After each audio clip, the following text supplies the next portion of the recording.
जब खुदा ताला जो है इसमें जो लिखा है कि जो कुछ उसने जो जानवर तख्लीक करते हैं वो आदम के पास लेकर आते हैं और वो उनके नाम रखते हैं। तो वहाँ पर पैदाइश में शुरू में ये बता दिया था कि आप जिनके आप नाम रख रहे हैं, मतलब जो कदीम तहज़ीबें हैं, वहाँ पर तसव्वुर ये पाया जाता था कि अगर आप अपनी डीटी को, जिसको आप खुदा समझ रहे हैं, उसके नाम से वाकिफ़ हो जाएँ, तो आप उससे उस पर बरतरी हासिल कर लेते हैं। तो वहाँ पर जहाँ पर ये सिस्टम मौजूद था और उनको मुशक्क़तें और क्या कहेंगे उन मुराकबे करने पड़ते थे और रूहानी मतलब रियाज़तें करनी पड़ती थी कि वो उस डीटी पे या उस डीमन पर कब्ज़ा पाएँ। तो वहाँ पर पैदाइश की किताब में जो खुदा ताला ने काम किया है, बाइबल के खुदा ने, वो शुरू में बता दिया था कि इनके नाम तो आपने रखे हैं, आप इनकी परस्तिश कैसे करेंगे?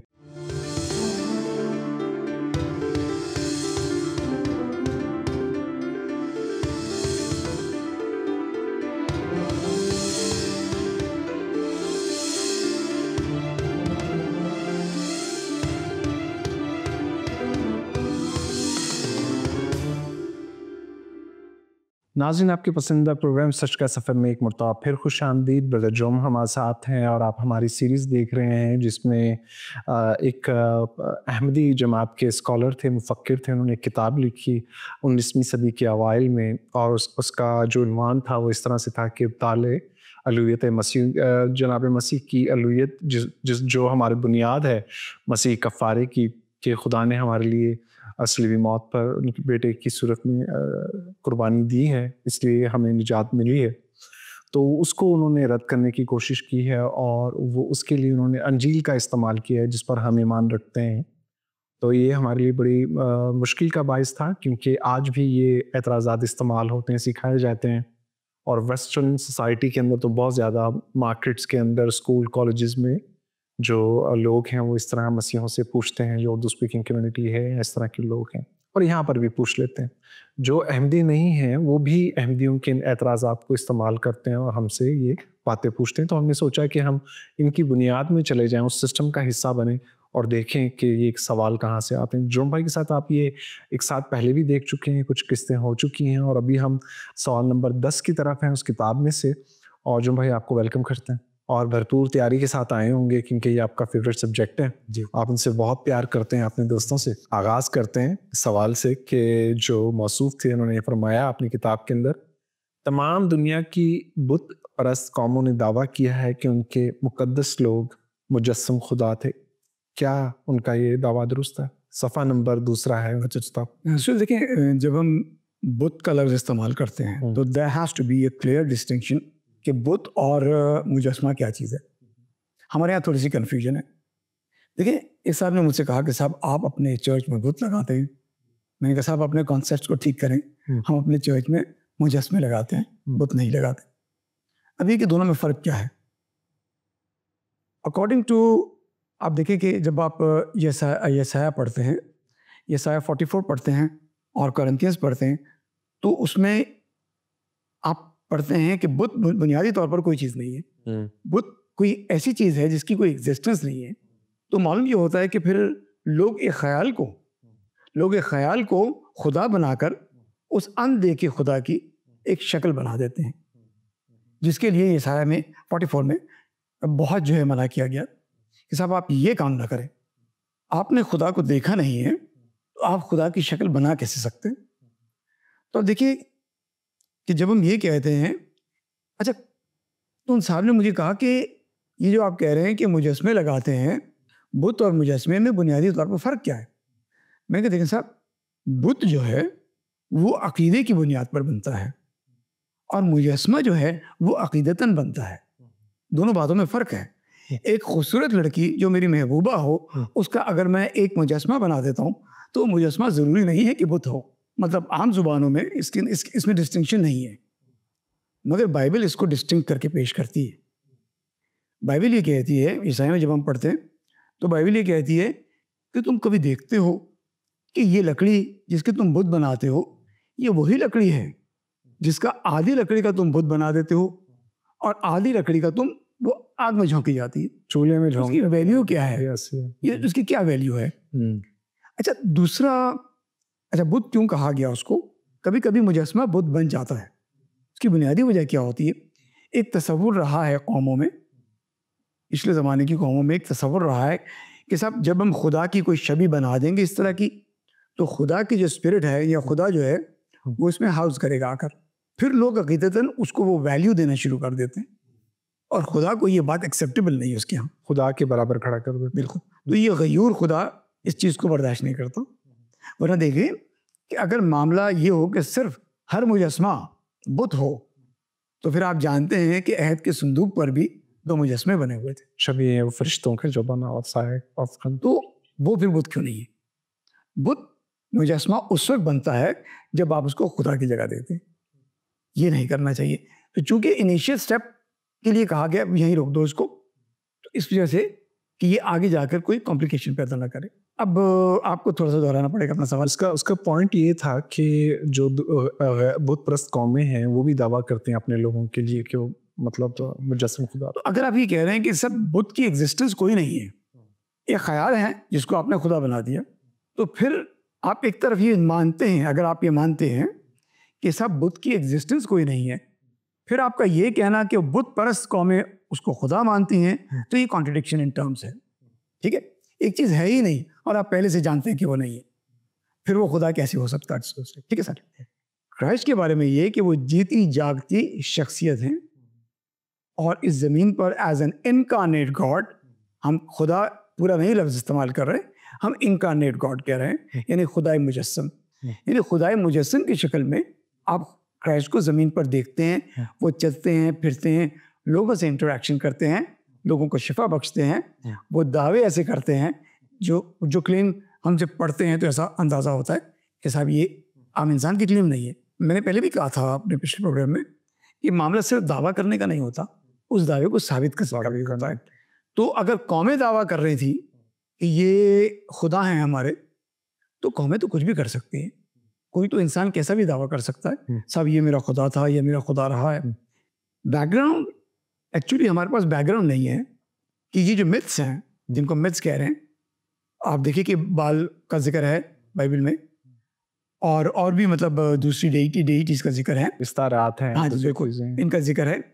इनके पीछे बैकग्राउंड क्या है इतना क्लियर नहीं है। मैं बहुत आर्कियोलॉजिकल मतलब रिसर्च को देखा इसके बारे में, मगर ये कि मुझे अंदाज़ा हुआ कि इसका जो है कॉन्सेप्ट क्लियर नहीं है।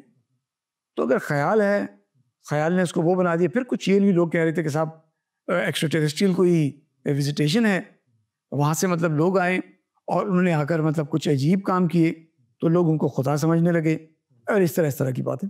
उनके क्लेम्स खुदा के थे कि वो खुदा हैं या नहीं है, ये नहीं पता किसी को भी। हाँ, लोगों ने ये समझा ये खुदा है, वो एक अलग बात है। क्राइस्ट के सिर्फ डिस्टिंक्शन है, क्लियर, बिल्कुल क्लियर डिस्टिंक्शन है। क्राइस्ट के क्लेम्स हैं, आज हम क्लेम्स पर बात करेंगे। और लोग जो कहते हैं ना कि साहब क्राइस्ट ने कभी ये क्लेम नहीं किया कि वो खुदा है, उन्होंने बहुत क्लियर क्लेम किए हैं। आप उनको पढ़ें तो सही, अब तो पढ़ते नहीं है। ठीक है सर, ठीक है। तो जो मैं सॉरी आप कुछ कहना चाह रहे? हाँ, मैं पूछना चाह रहा था कि सवाल में कुछ रह तो नहीं गया? नहीं, मैं आपने वो बात कर दी। मैं जब आपकी गुफ्तगू कर रहे थे तो मुझे पैदाइश की किताब में एक वाक़या याद आ रहा था, जब खुदा ताला जो है इसमें जो लिखा है कि जो कुछ उसने जो जानवर तख्लीक करते हैं वो आदम के पास लेकर आते हैं और वो उनके नाम रखते हैं। तो वहाँ पर पैदाइश में शुरू में ये बता दिया था कि आप जिनके आप नाम रख रहे हैं, मतलब जो कदीम तहजीबें हैं, वहाँ पर तसव्वुर ये पाया जाता था कि अगर आप अपनी डीटी को, जिसको आप खुदा समझ रहे हैं, उसके नाम से वाकिफ़ हो जाएं तो आप उससे उस पर बर्तरी हासिल कर लेते हैं। तो वहाँ पर जहाँ पर ये सिस्टम मौजूद था और उनको मुशक्क़तें और क्या कहेंगे, उनको मुराकबे करने पड़ते थे और रूहानी मतलब रियाज़तें करनी पड़ती थी कि वो उस डीटी पे या उस डीमन पर कब्ज़ा पाएँ। तो वहाँ पर पैदाइश की किताब में जो खुदा ताला ने काम किया है, बाइबल के खुदा ने, वो शुरू में बता दिया था कि इनके नाम तो आपने रखे, आप इनकी प्रस्तिश कैसे करेंगे, आपको नहीं करनी चाहिए। उस हवाले से मैं ये बात कर रहा था कि हमें बताया गया कि जो बाइबल के मानने वाले लोग थे, इसलिए उनके लिए फिर सज़ाएँ तजवीज़ भी होती हैं, शरीयत कायम होने का जो सिलसिला नज़र आता है। फिर जब आप ये बात कर रहे थे कि दावा नहीं है, और वाकई बिल्कुल ठीक बात है, क्योंकि मैं इसके ऊपर थोड़ी सी रिसर्च कर रहा था। तो ऑर्फिज्म एक सिस्टम है और इसकी इब्तिदा 5वीं 6वीं सदी कबल इस मसीह है बल्कि, और वहाँ पर डायोनिसियस या बाखस करके नाम है, और उसमें उनका तस्वुर ये था कि रीबॉर्न होते हैं, वो बार बार होते हैं। मतलब क्राइस्ट के लिए लिखा है कि वो एक ही मरतबा मुजस्सिम हुआ, एक ही मरतबा हमारे लिए कुर्बान हुआ। और उनका प्रोसेस ये है कि वो रूह को प्योरीफाई करते हैं, लेकिन क्राइस्ट बार बार पैदा नहीं होते, उनको प्योरीफिकेशन की ज़रूरत नहीं है, बल्कि लिखा है इब्रानियों के ख़त में कि वो अपना खून लेकर एक ही बार हैकल में दाखिल हुआ और कुर्बानियों को मौकूफ़ कर दिया। तो हमारा और इनका जो सिस्टम है, जो बुत परस्त कौमें हैं, वो बिल्कुल जुदा जुदा है और हिस्टोरिकली प्रूवन है। लेकिन आपने बहुत अच्छे से सारी चीज़ें बताई और लॉजिकली वो बताया कि इस तरह से हमें सोचना चाहिए। Thank you very much. नाज़रीन, आप इसको नोट करें इन पॉइंट्स को और उसको लिखा करें, और कभी ऐसा मसला हो तो पूछ भी सकते। अगले सवाल में जुर्म भाई, मरहूम मौलवी नूरुद्दीन साहब अपने जो कुरान शरीफ है उसकी सूरा यूनुस की 68 वर्स में से इस्तदलाल करते हैं और ये फरमाते हैं कि मसीह ये दावा क्यों करते हैं कि सिर्फ उनके मसीह ही खुदाए मुजस्सिम थे, बाकी अदियान जिन्होंने इस तरह के दावे किए क्या वो सब झूठे हैं? मतलब वो ये कह रहे हैं कि हमें आप एक तरफ ये कहते हैं कि आपको हुक्म है कि आप जज ना करें, जजमेंटल ना हो, फिर आप जब ये बात करते हैं तो आप उनको झूठे साहब आप जज कर रहे हैं उनको, तो आप कैसे उनके बारे में सच और झूठ का तफरीक तो हम अब भी जज नहीं कर रहे, अब भी हम जज नहीं कर रहे, ना हम खुदा पे कोई रिस्ट्रिक्शन इम्पोज कर सकते हैं। दुनिया है जो खुदा के ऊपर रिस्ट्रिक्शन इम्पोज करती है और कहती है कि खुदा इंसान नहीं बन सकता। हाँ, ठीक है साहब, तो जाहिर है कि जब आपने रास्ता ही रोक दिया तो फिर नहीं बनेगा आपके रास्ता। बहुत बात, मतलब आप उसको दावत ही नहीं देना चाह रहे कि कुदरत, आप उसकी पॉसिबिलिटी को नहीं देख रहे ना। जब आप उसकी पॉसिबिलिटी को नहीं देखते तो फिर आप जाहिर है बहुत आते हैं, नया चैप्टर खुलने वाला है क्या, आप जारी रखें प्लीज। तो जब आप ये कहते हैं कि साहब हम दूसरी कौमों को ये नहीं कह रहे कि साहब आप जो है आपके यहाँ खुदा मुजस्सम नहीं हो सकता, वो जब वो यहाँ मुजस्सम हो सकता है तो कहीं भी मुजस्सम हो सकता है। ज़बरदस्त, ठीक है ना। हमें कोई रिस्ट्रिक्शन उस पर इम्पोज करने की जरूरत नहीं है, वो खुदा है, वो हमें बताता कि मैंने क्या किया। कादिर उसको नहीं बताएंगे, क्या बात, और उसको नहीं बताएंगे कि आपको ये करना है और आपको ये। ज़बरदस्त। तो कुछ लोग होते हैं ना, इवन बाइबल को वो जो है वो बाइबल से वो बुलवाते हैं जो वो खुद बोलना चाहते, तो मतलब ये नहीं करना, हमें पहले से देखना लेकर आते हैं। बिल्कुल। और तो बाइबल क्या कह रही है उसके बाद हमें डिसाइड करना है कि हमें अपनी सोच को कैसे उसके मुताबिक। आपने बड़ी बड़ी खूबसूरत बात कर दी कि अगर आप मना करेंगे और नहीं चाहेंगे तो फिर नहीं होगा। बाकी दूसरी कौमों में ये मतलब उनका क्लेम है कि उनके यहाँ जो है इनकारनेशन हुई है, तो अब इनको चाहिए कि मतलब बजाय इसके कि ये सवाल हमसे पूछे, वहाँ जाके रिसर्च करें। ठीक है, रिसर्च करें, पाते हैं उनको तो एक्सेप्ट कर लें उनकी किताब। मतलब और खुदा को इतना कमज़ोर ना समझ, है ना, क्योंकि अगर, और मैं जो भाई जो आपने पिछले सवाल में ईसाया की कोटेशंस भी दी हैं, और आप ईसाया में यही बहस देखते हैं कि आप खुदा जब उसको मानते हैं कादिर मुतलक है और वो निजात देने पे कादिर है। आप ये देखिए कि हम और दूसरे जो हमारे मुसलमान बहन भाई या अहमदी हैं, आप ये देखिए कि हम ये मानते हैं हज़रत मूसा ने कितने बड़े बड़े मौजू कि समुंदर का फट जाना और इस तरह की चीज़ें हैं। तो जो खुदा ये कर सकता है वो मुजस्सम होने में उसको क्या, जिस इंसान को वो अशरफुल मखलूक़ात कहता है तो वो तो बेहतरीन मुकाशफे का ज़रिया होना चाहिए खुदा का। तो आप क्यों इस तरह की उनके ऊपर पाबंदियाँ कदगन लगाते हैं कि खुदा ये कर सकता है, खुदा नहीं कर सकता। मसीह नहीं लगाते कदगन, इसलिए वहाँ पर खुदा मुजस्सम हो जाता। अच्छा, अगले सवाल की तरफ चलते हैं। फिर वो अपने इसी किताब के सफ़ा नंबर 2 में वो बताते हैं, फरमाते हैं कि हज़रुल यीशु मसीह के इंसान होने की निशानियाँ तो मौजूद हैं और उनके मौजज़ात को भी इलाही ज़ात से मंसूब ना किया जाए, क्योंकि जिस तरह के मौजज़े उन्होंने फरमाए हैं, किए हैं, ऐसे मौजज़े तो हज़रत मूसा, हज़रत एलिया, हज़रत एलीशा नबी ने भी किए हैं। मुख्तसर वो ये कहना चाहते हैं कि मसीह के मौजज़े भी उन्हें खुदा साबित करने के लिए नाकाफ़ी। मैं मौलवी साहब से एग्री करता हूँ कि मौजज़ा किसी को नबी साबित नहीं करता। वो गुजर चुके हैं आप, यानी मैं इसलिए देखिए, लोग अक्सर सोचते होंगे कि ये साहब है नहीं, हम इनके सवालों के जवाब दे रहे हैं, तो आमना सामना होता तो कोई बात बनती, आप इस तरह से कैसे कर रहे हैं। देखिए, हमारा मकसद ये है कि ये सवाल बार बार होते हैं। जी जी, हो रहे हैं। तो चूंकि ये बार बार सवाल होते हैं और हमारे लोगों को जो मतलब मसीह लोग हैं उनके सामने भी सवाल आएंगे, तो बेहतर है कि हम उनको थोड़ा सा तैयार कर दें, ठीक है, ताकि उनको अपने कॉन्सेप्ट्स क्लियर हो जाए। ठीक। तो आप कह रहे हैं कि साहब मौजज़ात, तो मौजज़ात किसी को भी खुदा साबित नहीं करते। मैं तो कह रहा हूँ कि किसी को नबी भी साबित नहीं कर सकते। ठीक। हमारा क्लेम ये है ही नहीं कि मसीह मौजज़ात की बुनियाद पर खुदा हैं। रसूल, जहाँ तक बात है मौजज़ात की, और साहब ने ये क्लेम किया कि मसीह के मौजज़ात तो इलाही इस वजह से नहीं है क्योंकि ऐसे मौजज़ात तो अंबिया करते आए हैं। सब बिल्कुल करते हैं, इसमें कोई शक नहीं है। हज़रत मूसा, हज़रत इलियास और हज़रत एलीशा बहुत बड़े नबी थे, उनके मौजज़ात भी बहुत बड़े बड़े थे। मगर एक डिस्टिंक्शन है, एक क्लियर डिस्टिंक्शन है जो आपको देखनी होगी। ठीक है। हज़रत मूसा, हज़रत इलियास और हज़रत एलीशा के मौजज़ात ये साबित कर रहे थे कि उनका कोई ताल्लुक खुदा से है।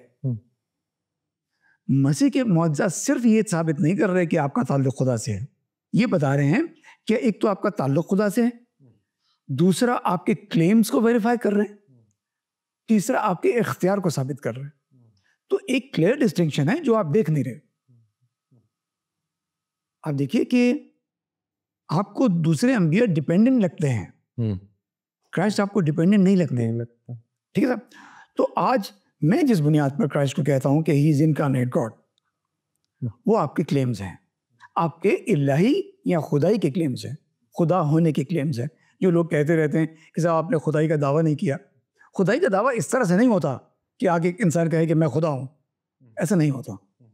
आपको कुछ इशारे देने पड़ते हैं, हम देखते हैं कि वो इशारे क्या है। अगर वो आपने आयात मतलब क्या जॉन के चैप्टर 14 में है उनके सामने तो अब पहले तो मैं मैथ्यू से शुरू करता हूँ। ठीक है कि मैथ्यू 28 है, 19 है। इसको पढ़ें? हाँ बिल्कुल पढ़ लें। अच्छा, ये वही है जो हम उसको कहते हैं इरशाद आज़म जो है। यीशु ने पास आकर उनसे बातें की और कहा कि आसमान और ज़मीन का कुल इख्तियार मुझे दिया गया है, बस तुम जाकर सब कौमों को शागिर्द बनाओ और उनको बाप और बेटे और कुदस के नाम से बपतिस्मा दो और उनको ये तालीम दो कि इन सब बातों पर अमल करें जिनका मैंने तुमको हुक्म दिया, और देखो मैं दुनिया के आखिर तक हमेशा तुम्हारे साथ हूँ। ठीक है। अब बात यह है कि आसमान और ज़मीन की कुव्वतों का इख्तियार मुझे दिया गया है, ये इंसान क्लेम नहीं कर सकता। किसी नबी ने पहले नहीं, इंसान को इख्तियार मिल ही नहीं सकता, ये इलाही क्लेम है। और फिर मैंने जैसे पिछली दफ़ा भी कहा था कि क्लेम सिर्फ क्लेम नहीं होना चाहिए, उसको साबित भी करना पड़ता है। तो जब आपने कहा आसमान और ज़मीन की कुव्वतों को इख्तियार मुझे दिया गया है, तो आपने तूफ़ानों को थमा दिया, आपने पानी पर चल के दिखा दिया कि मैं पानी पर नहीं चल रहा, actually water is not holding me, I am holding the water. ठीक है ना। तो आपने ये, आपका ये क्लेम था। तो आपको वो क्लेम्स देखने होंगे कि जो आप क्राइस्ट के क्लेम्स हैं कि सारी कुव्वतों का इख्तियार मेरे हाथ में है।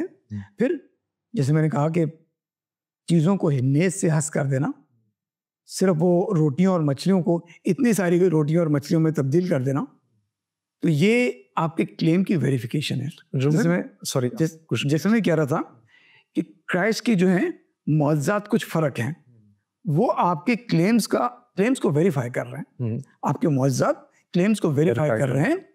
हज़रत मूसा, हज़रत एलीशा बहुत बड़ी ज़ातें हैं, मगर उनके क्लेम्स सिर्फ ये साबित कर रहे हैं कि उनका ताल्लुक खुदा से है। जुमैज़ में आप जब ये बातें कर रहे थे, ये मालूमात फराहम कर रहे थे, तो मैं वो कंपैरिजन के अंदर दिख रहा था कि हज़रत मूसा के बारे में अगर आप कहें कि उन्होंने समुंदर को अलग कर दिया और दूसरे मौजज़ात की, तो आप ये देखें कि एक वक्त आया कि जो उनसे वादा किया गया था वो शरीयत के लाने वाले बने नबी, और उसके बावजूद वो उस मऊदा सरजमीन में दाखिल नहीं है।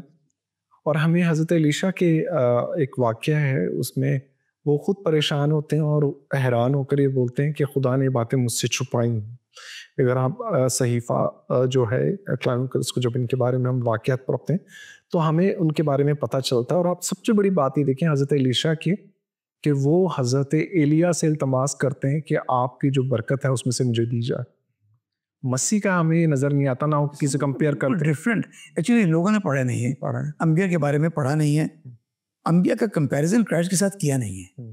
तो अंबिया का कोई कंपैरिजन करेगा क्राइस्ट के साथ तो चीज़ें बड़ी वाज़ेह हो जाएंगी। अब हज़रत एलिया का जैसे हमने पिछले एक मरतबा हमने प्रोग्राम किया था और मैं उसके ऊपर जब स्टडी कर रहा था, आपसे भी जब हमने शेयर किया था, तो उसमें एक अजीब व गरीब बात ये थी कि जब वो मुकाबला करते हैं बाल के पुजारियों के साथ, तो कहीं नहीं लिखा हुआ कि वो उनको मारने का भी हुक्म दिया जाता है कि उनको कत्ल कर दें, टुकड़े कर, और उसके बाद वो डर के भाग जाते हैं। मतलब आप देखें कि वो मुआवजा जो करते हैं कि बारिश होती है और उनका काल ख़त्म हो जाता है, वो उस कुव्वत और इख्तियार को समझते हुए भी डर जाते हैं, बादशाह से भाग जाते हैं। लेकिन मसीह नहीं भागते हैं। वो कहते हैं, हमें गतसमनी के बाग में नजर आते हैं कि मेरी नहीं बल्कि तेरी मर्जी पूरी। और सलीबी मौत जिसमें कई कई दिन लग जाते थे और जिस तरह से जलील और ख्वार करके किया जाता था। और दूसरा ये कि उस पाकज़ात जिसके लिए लिखा है कि वो खुदा उसकी नज़रें गुनाह को नहीं देख सकती। तो ऐसी ज़ात जो अपने ऊपर दूसरों के गुनाहों को लादे और कुर्बानी बने, तो आप ये सोच सकते हैं कि वो अगर हम कंपैरिजन ठीक से करें, हम मुख्तलिफ आयात को सामने रखें, उनके किरदार की स्टोरीज़ को पूरा समझें, तो फिर हमें पता चलेगा कि हम कहाँ पर गलती करें। मज़ीद आयात पढ़नी। हाँ, मतलब मैं इसी मतलब उसके ऊपर पढ़ना चाह रहा हूँ कुछ। जब मसीह ने कहा कि आसमान और ज़मीन की क़ुव्वतों का इख्तियार मुझे दिया गया है, एक सवाल और उभर सकता है इसमें कि साहब आपको जो दिया गया है इसका मतलब है तो कोई बड़ी ज़ात है जिसने आपको दिया है, ठीक है? और ये कि आप फिर उससे छोटी ज़ात हैं, आप खुदा नहीं हैं और टाइम फ्रेम इन्वॉल्व है इसके अंदर, सब किस वक्त दिया गया है। तो बाइबल एक जगह कहती है बेटा अज़ल से है। तो क्राइस्ट बता ये रहे थे कि this is my office from eternity, this is my office, कि चीज़ों का इख्तियार मेरे हाथ में है। ये नहीं कह रहे थे कि मुझे किसी टाइम फ्रेम के हवाले से किसी वक्त दिया गया है, सिंस आई एम इटर्नल, तो फिर ये इख्तियार मेरे पास हमेशा से है। और फिर अर्न किया उन्होंने, बिल्कुल मुजस्सिम होने के बाद। जी, तो ये मतलब मैं इसलिए मतलब अपने मतलब जो सामीन और नाज़रीन को तैयार कर रहा हूँ कि इस तरह के सवालात आ सकते हैं, तो अगर आएँ तो फिर आप तैयार रहें। हाँ, और कम से कम जी अपनी किताब ज़रूर पढ़ें अगर आप दूसरों की नहीं पढ़ सकते, और अगर आपके हालात अच्छे हैं, आप किसी अच्छे मुल्क में रह रहे हैं, तो आप वहाँ पर तो फिर ये तकाबली जायज़ा भी ले सकते हैं अगर जब आपको आज़ादी होती है। अब आप 17:5 में चले जाते हैं, यूहन्ना ये जॉन 17:5 में जो है 4 से पढ़ रहा हूँ जो ऊपर, ठीक है। जो काम तूने मुझे करने को दिया था उसको तमाम करके मैंने ज़मीन पर तेरा जलाल ज़ाहिर किया, और अब ऐ बाप तो उस जलाल से जो मैं दुनिया की पैदाइश से पेशतर तेरे साथ रखता था, मुझे अपने साथ जलाली बना दे। ठीक है, ज़मीन की पैदाइश से पेशतर रखता था, ठीक है। अब बात यह है कि कौन सी ज़ात ऐसी है जो ज़मीन की पैदाइश से पहले उस जलाल को शेयर कर रही है जो सिर्फ खुदा के पास है। और तौरात में हज़रत मूसा ने कभी नहीं कहा। नहीं, कोई भी क्लेम नहीं कर सकता, कोई भी क्लेम नहीं कर सकता। तो मालूम हो रहा है कि आप खुदा के अंदर की कोई ज़ात है, ठीक है साहब, खुदा के साथ की कोई ज़ात नहीं है, खुदा के अंदर की कोई ज़ात है, क्योंकि शेयर कर रहे हैं, ठीक है। और ये क्लियर मतलब क्लेम है प्री एग्जिस्टेंस का। इससे ज़्यादा क्लियर कोई क्लेम नहीं हो सकता प्री एग्जिस्टेंस का, कि मैं वो शेयर करता था तेरे साथ ज़मीन की पैदाइश से पहले, यानी जिस वक्त ज़मीन बनी नहीं थी। तो साहब और आपको क्या मतलब क्लेम चाहिए? क्या ये खुदाई का क्लेम नहीं है? ठीक है साहब, प्री एग्जिस्टेंस का क्लेम नहीं है। और जुम भाई, अगर हम मसीह की ज़ात पर ये रखें जो उन्होंने पिलातुस के सामने कहा, और लोग भी मौजूद थे कि आपने कौन मुझ में गुनाह साबित करता है, तो एटलीस्ट वो ये बात ना कहते अगर ये गलत होती। और फिर जिस तरह से जिस दौर में वो मौजूद थे जिस्मानी तौर पर, और हमें नज़र आता है कि कई 2-3 मकामात पर हमें नज़र आता है कि बाप की आवाज़ आती है और रूह कुद्दूस लोगों पर ज़ाहिर। तो अगर कोई ऐसी बात होती है और ये गुनाहगार साबित हो जाते, जैसे लोग ये क्लेम करते हैं कि वो इस तरह से नहीं जिस तरह, तो मुझे ऐसा लगता है कि इंसाफ उधर ही हो जाता, और मसीह खुद कभी ये बात ना करते। क्योंकि अगर हम ये सिर्फ ये बात करते हैं, क्योंकि पहले कह चुके हैं सवाल के अंदर कि मसीह के इंसान होने के जो निशानात हैं वो बहुत ज़्यादा हैं। जी, उन्होंने कहा हमें प्रॉब्लम नहीं है उसके साथ, हम पहले ही मान रहे हैं भाई। तो बहैसियत यहूदी कौम के जो मोनोथीइस्ट थे सख्त, वो तब भी ये बात नहीं कर सकते थे। अंबिया ने पहले बात नहीं की, और किसी और ने नहीं की, रबियों ने ये बात नहीं की जो उस वक्त मौजूद थे, बेहतरीन किस्म के रबी थे। लेकिन जनाब मसीह हमें ये वाली बात करते नज़र आते हैं जो किसी ने जब से साहिफ़े अंबिया लिखे जा रहे हैं, जब से तौरात लिखी गई, ज़बूर लिखी गई, दूसरी कुतब लिखी गई, किसी बंदे ने ये बात नहीं की। अगर वो सिर्फ बंदा हो तो मसीह के अलावा किसी ने ये बात नहीं। मज़ीद और जॉन 8 इसमें चले जाएं हम, जॉन 8 है और प्रॉब्ली 42 है। यसुन उनसे कहा, अगर खुदा तुम्हारा बाप होता तो तुम मुझसे मोहब्बत रखते, इसलिए कि मैं खुदा में से निकला और आया हूँ, क्योंकि मैं आपसे नहीं आया बल्कि उसी ने मुझे भेजा। तो मेरी बातें क्यों नहीं समझती? तो ये बाप से निकलना का जो लफ्ज़ है, ये सिंपल इसकी अगर मैं ट्रांसलेशन करूँ कि मैं नूर में से नूर, गॉड आउट ऑफ गॉड, ठीक है। तो वो जो गॉड आउट ऑफ गॉड मतलब नूर आउट ऑफ नूर है, ये कहा जा रहा है, सीधा सीधा क्लेम है खुदाई का, और कैसे क्लेम हो सकता है। और आप देखिए कि एक जगह सबत का आपने मुआवजा किया सबत के वक्त, तो लोगों ने ये कहा कि ये जो है वो कत्ल के लायक है, इसलिए क्योंकि ये सबका ख्याल नहीं करता, सबको मुआवजात करता है। और ये शरीयत का हुक्म था जुर्म भाई, पॉइंट ये है कि सबत को मानना शरीयत का हुक्म था। और जब मतलब आप ये देखें कि फिर उसी वक्त मसीह खुदा ने कहा कि इब्ने आदम को मतलब सबत पर भी इख्तियार है। तो हम उसको थोड़ा सा डिस्कस करेंगे। ठीक, वहाँ भी क्लेम है। आप देखिए कि वो ये कह रहे थे, आपने उस वक्त ये जवाब दिया, लोगों ने कहा कि इसको ये सब के दिन जो है वो मुआवजात करता है या कत्ल के लायक है। क्या लोग गलत कह रहे थे? नहीं, सही कह रहे हैं। एक्सोडस 15 में चले जाएं तो जो शख्स शब्द को तोड़ेगा वो वाजिबुल कत्ल है। आपने क्या कहा? पर आप देखिए कि सवाल ये है कि जिस वक्त खुदा ने इस दुनिया को बनाया और कहा कि खुदा ने 7वें दिन आराम किया, यानी वो आराम से मुराद ये कि वो 7वें दिन सारी चीजें करके फारिग हुआ। 7वें दिन उसने कुछ नहीं बनाया। ठीक है साहब, कुछ नहीं बनाने से मुराद ये कि ये यहूदी इंटरप्रिटेशन है कि खुदा को हज़रत मूसा ने कुछ बनाते हुए नहीं देखा, लिहाजा हज़रत मूसा ने कहा कि 7वें दिन कुछ नहीं बनाया। सवाल ये पैदा होता है कि मसीह ने कहा यहाँ पर मुआवजा करने के बाद, जब लोगों ने ये कहा कि तुम कत्ल के लायक हो, ठीक है, वाजिबुल कत्ल हो, तो आपने कहा मेरा बाप भी काम करता है और मैं भी काम करूँगा। तो क्रिएटर पर इस लॉ की इम्प्लीमेंटेशन नहीं होती कि काम करने के बाद 6 दिन काम करने के बाद काम खत्म हो जाता है। लेकिन साहब जो क्रिएटर है वो इस लॉ के अंडर नहीं आता, तो दोनों को क्राइस्ट ने एक कर दिया, मेरा बाप भी काम करता है मैं भी काम कर रहा हूँ। कह ये रहे थे कि जब 6 दिन हो गए तो क्या 6 दिनों के बाद सब्जी उगनी बंद हो गई? ठीक है, ये अजराम फलक जो है रोशनी दे रहा बंद कर दी, इन्होंने अपनी रोशनी बंद कर दी। ये सारे के सारे सस्टेन कौन कर रहा है? खुदा सस्टेन कर रहा है। मतलब अगर इंसान काम नहीं कर रहा तो जरूरी नहीं है कि दूसरी चीजें काम नहीं कर रही। तो नेम ये है कि खुदा काम करता है भाई। 6 दिन गुजर जाने के बाद जो उसने क्रिएशन के किए उसका काम रुकता नहीं है, हमें रुकना पड़ता है क्योंकि हम खुदा नहीं है। ठीक, हाँ बिल्कुल। तो हम तो सबके मतलब उसमें आते हैं ना, हमारे लिए जरूरी है, हमारे लिए खुदा के लिए।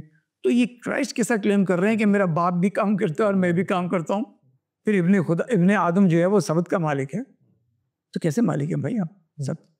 ठीक है, तो वो ये कह रहे थे कि मेरा बाप भी काम करता है, मैं तो अपने आप को खुदा के साथ खड़ा स्टार्ट करें कि जैसे उस पर इम्प्लीमेंट नहीं हो सकता, इस लॉ की इम्प्लीमेंटेशन नहीं हो सकती मुझ पर। जो मैं ये इशारा आ गया, हमें हमारे दोस्त हैं और वो दुश्मन भी है, वो इशारा कर देते हैं कि भैया बस अब बंद कर दीजिए प्रोग्राम।